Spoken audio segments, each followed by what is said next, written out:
séance est bandée. Bonjour, bandeko, tout bazola partout. Merci Nabine Bolanda à travers les réseaux sociaux.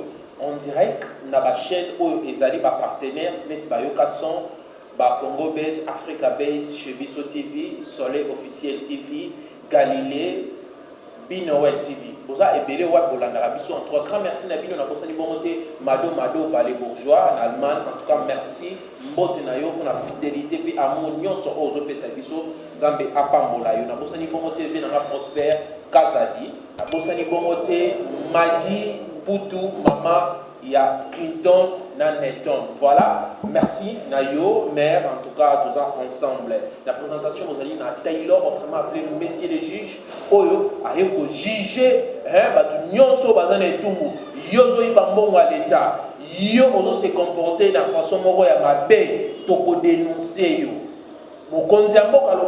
Justice est commis indépendant, justice est égale à pauvre, riche, ndenge moko. Mutwaleki muninga azate. Oyibaki biloko ya kala, na régime ya kala. Parce que vous avez occupé par fonction moko na ba poste ya l'État alors et comme il temps qu'on a bino au centre parce que tu es au Canabino en désordre. Après bino merci, vous ça vraiment ébélé pour découvrir ma tellement ébélé place dans l'émission oh wapi boko yeba ba dossier ba yiba ba pilla ba source ba pilla biloko ya bana Congo.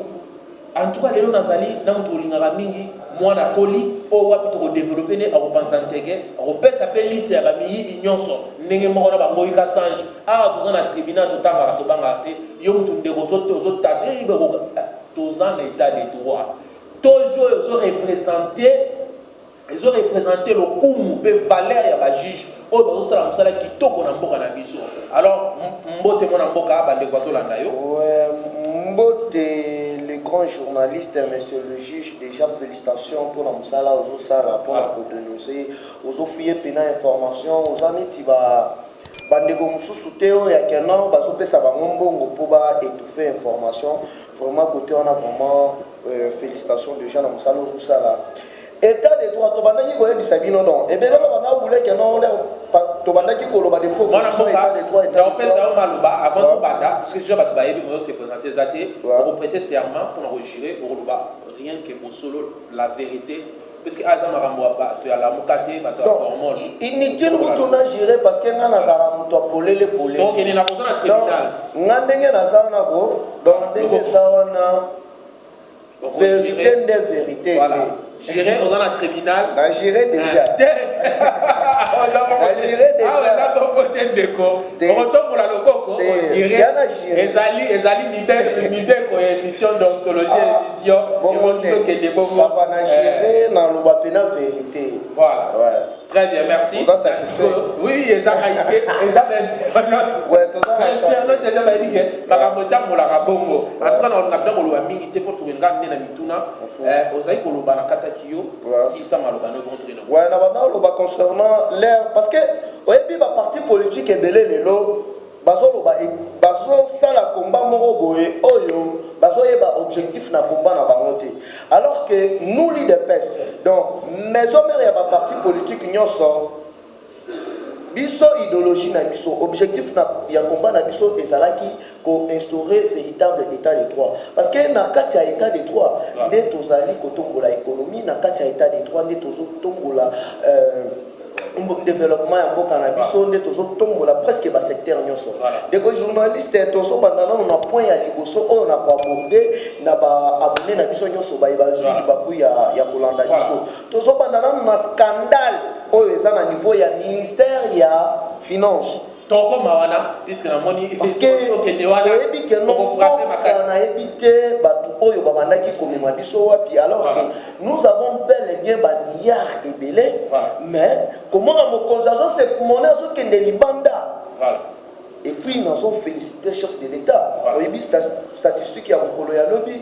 babimisi na ba président oyo baza en fonction du président le plus pauvre il y a monde mobimba ya Afrique mobimba Sifachi.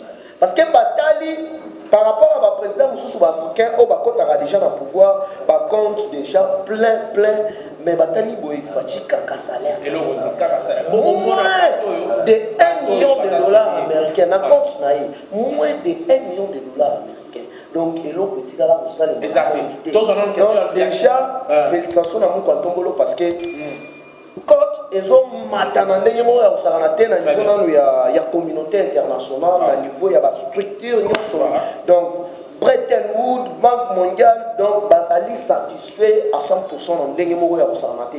Sinon lelo tozo palola nanu tous les miyibi oyo bazali cité na makambo ya détournement ya bongo na ba compte ya likuta voilà mais avant de banda et l'autre ça mutu to banda makambo ya moi c'est André qui mutu dans la prison on sait la liberté provisoire mais omoni toyebisaka bango ke no bilaki bango bikoki parce que à l'époque yo okanga mwasi ya kimbuta ozana dans le cas sigo fachi aye na politique moko ya nouvelle technologie voilà Yvette azana mobile na yeko tozolela obatika mwasi bakanga ngai pona nini tu sais okoyiba lelo okoyiba lobby mais il faut yeba que non okoyiba 99 jours mais 100e jour yeba que non ezalaka ya nzambe bato wana ezali bande baza ebele oyo basalaka usage de faux falsification ya signature badetournaka bambongo na babanke et puis atangi bato ebele basa ebele baolive baza na kati bajanete voire même fabrication en franc congolais franc congolais est commis piraté piraté franc congolais milliards donc eza cop na bango oyo babandaki kosala en collaboration na batanzanien na bamibia parce que oyebi mokolo ya lobi na niveau ya este na balandi na biso to oyo bazwi bango ya kolanda biso bakangi mbongo oyo eutaki na Nairobi destination este ya mboka 800,000 dollars américains en liquide. Dieu merci. Dans la sécurité, dans le service de renseignement, oh, bah, ça, dans ça, là, qui tombe en casse. Mais dans la opération, mais, bah, tout le monde, bah, le bing, toi, mené opération, c'est Kabila. Voilà. Kabila, Biemo, Kassilisi, oui. Alors, il y a déjà que non. Il y a déjà que non, dès que ça, on a basoukoulaï.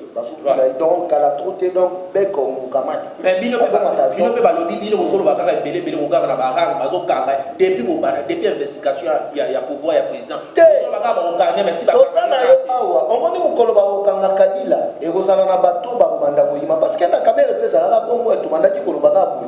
Caméra ibi bongo, caméra ibi o ba ko kanga yo ko nini azana o eza l'acheter. O eza cop na bango. Mais si on bino ko espérer ba kanga.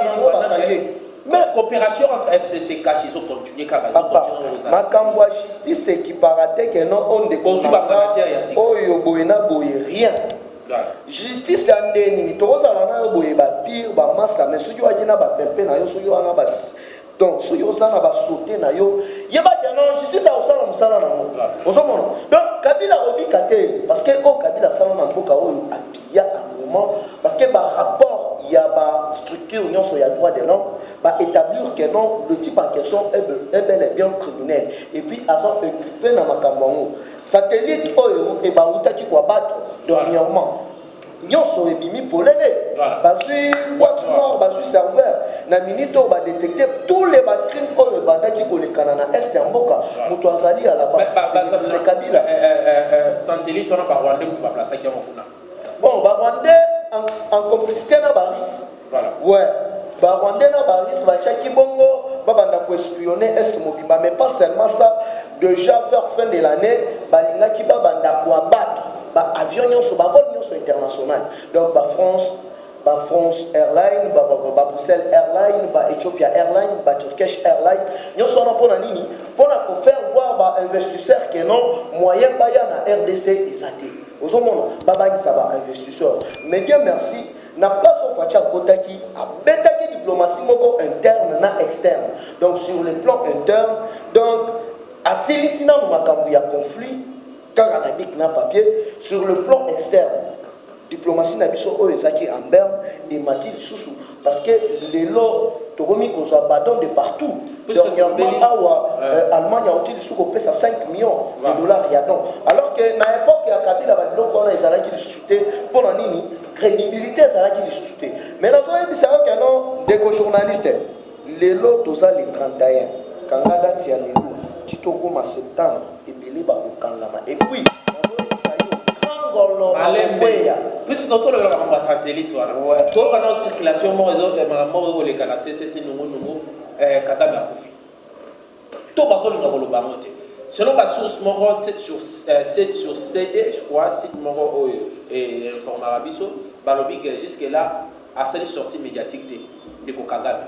Bon, mutu alobaki nanu eloko wana mutu aliboso ezali opposant na ye o bazalaka donc rival na ye na niveau ya wana ye mutu apesaki information wana mais selon information wana naza nango jusque là depuis balobaki parce que rumeur ezala ndeni soki rumeur ebimi il faut mutu moko aleka démentir soit porte-parole ya gouvernement ou soit porte-parole na ye moko personnellement akoleka a démentir mais ce qui est grave c'est que jusque là mutu moko te aleki na niveau ya média a démentir yango parce que il paraîtrait azan na tumeur na niveau ya cerveau donc nyonso wana bon mutu neti Kagame soki adaye netinga pena que son âme se repose en désordre faites essayer bandaki na S ouais que son âme se repose en désordre mutu neti Kagame parce que c'est non déjà ba investigation il paraîtrait madame moko boy soki mushiki ya bo ba biloko moko ya bongo aza déjà dans les bons pour à remplacer alors jusque là c'est comme si bazo préparer moral il y a batunaye il y a Rwandais nyonso ba annoncer bango libo na ye alors jusque là je sais pas confirmé ou soit affirmé toujours sur un rumeur mais keba rumeur ça fait partie aussi de l'information très bien Magui Poutou depuis Irlande alinga yeba lubango oyo ba milice bazalaki ba se trouvaki ezabongo ya Olive Lembe mais comment se fait-il que bazolo baké bateau bakani baza ba combattant ya IDPS ozomona ti place on les amis les journalistes wana ezaba distraction tu vois biso IDPS parce que IDPS n'est parti maire il y a président IDPS n'est mutu donc président Fachi aza président ya ba congolais nyonso mais aza autorité na biso IDPS parce que il vient de la famille donc la minute biso to lingi mutu distraction te o bazo mema wana donc bazaki na ma ba groupe ya ba rebelle donc bazaki na donc bango moko baza ba milice tu vois et c'est à cause au nom de la paix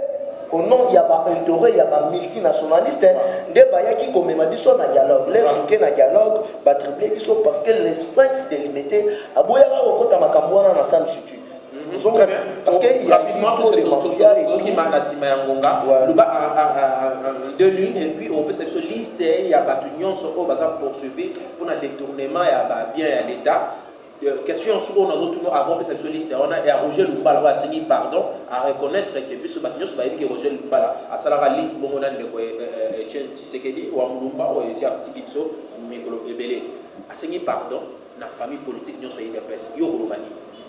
Ouais, IDPS, depuis Kalatolobaki, que notre porte est grandement ouverte. Parce que politique est ça dynamique.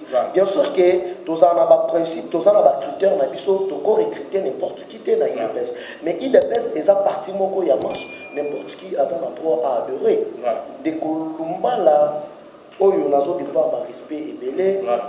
Tous qui na ensemble na opposition parce que tout l'itana bango na RCD na donc na bien vraiment brouillé parce que ce que vieux auto kembana bango ba tumba ko radio na mais un certain temps vieux ayaki ko céder ko kende FCC mendenge azongi donc tous vieneti enfant produit oyo abunga ki siko azongi na balé affaire kankonde na ubewa affaire on a eza maman na affaire alors on a connu que ça va abonner na biso surtout sur rendez-vous na prochain numéro eza maman na affaire parce que Robert a normalement azol kakeno ba kamata identification to recensement ba pesa ngona maboko na ye alors que eloko wana muto akosala yango ezali ministre ya intérieur ye aza chargé ya aza ministre ya décentralisation yango mona ki keno chef de l'état na récent conseil de ministre ya vendredi apesi zela na ministre ya intérieur a porté Azarias Robert wa plainte donc maman na makam donc maman na likamu.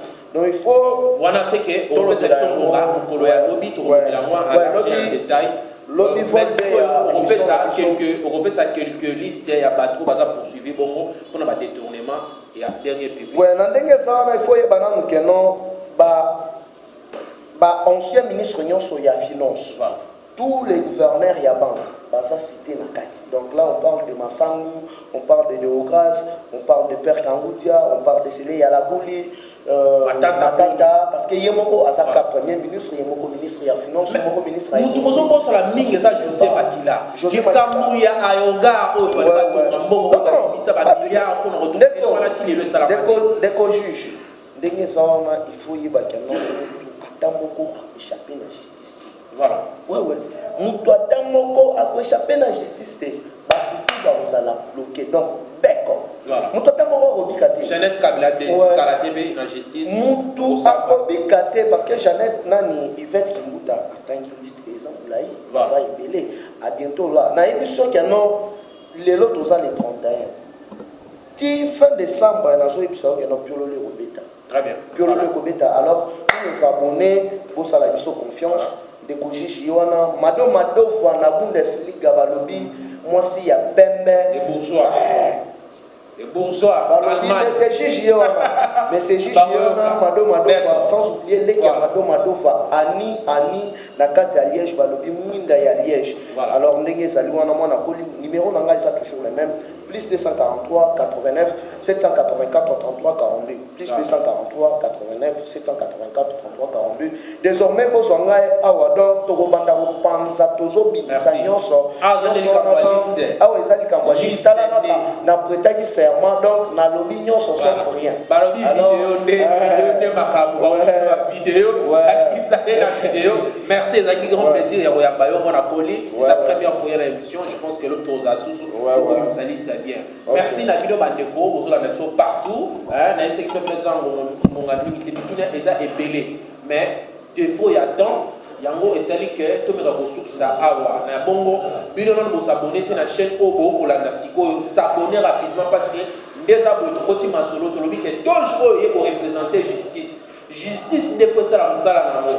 Parce que tout le monde a dit dans le régime ya kala, bato bazali na bamongo, ba comment utiliser influence na bango, ni solo na bango pour faire souffrir babola. Bino bongo boye bino otaba bongo que ça na grande chaîne oyo et ko sala musala pour relaxer bongo oyo peuple congolais a vivre na katia social, santé bino bongo monaki ndenge ba scandale belé salamaki. Boyebi déjà nous doit na retard até pour na chaîne oyo local oyo les gars. Voilà. En tout cas merci na bino beaucoup santé à continuer la mission mituna. Beaucoup santé à continuer sur le problème que s'est passé à travers la province parce que la République démocratique du Congo ils ont Kinshasa. La République démocratique du Congo est comme plus de 24 provinces où ils ont déjà divisé la province comme dans les 12 et comme 24 pour la photo éviter comme 24 si vous avez la nation de la province s'il vous plaît beaucoup de la biso boye biso où s'est passé bon dénoncer bato oyo ba koyiba ba mbongo ya l'état problème oyo ya okatanga parce que bosa nte na okatanga makambo ezo leka bato oyo bazo utiliser IDPS frauduleusement infiltrer oyo ba s'impliquer na IDPS pour salir bongo parti de na IDPS parce que biso de IDPS ils a parti bongo oyo et bandi lit na ngo lelo te il faut toujours vigilant bino bato bosa pour na ba province pour dénoncer la biloko ya bongo. En tout cas, merci pour la confiance et mission na bino ya ngoyo tribunal o wapi eza pour traquer miyibi nyonso pe pour dénoncer bango. Na lobi bientôt oyo ezali pour na visibilité ya bato ba ko sala musala ya l'été ya kula matadi kitoko pour na kopesa bino o ezali bongo ba vérité ya mboka pe ba sambisa bango oyo azana tort asali boloko oyo azana raison oyo ayibaki te batike oyo ayibaki d'accord binomo we bizende bozo misaka alors et ça là qui monsieur le juge pour retrouver ngai na émission ekoya mokolo ya lobi on a lelo to sukina awa yo s'abonner merci na yo Piscas Magloire pour vous avec na sima ya caméra na bosanité Magui Poutou depuis Irlande na bosanité maman ya Keiton donc voilà Magui Poutou na bosanité Moté Francine depuis Kinshasa moi si ya Pembe merci na yo Madova les bourgeois aux soutenir mission na bosanité Prosper Kazani voilà au revoir et on se retrouve à la prochaine numéro bye bye.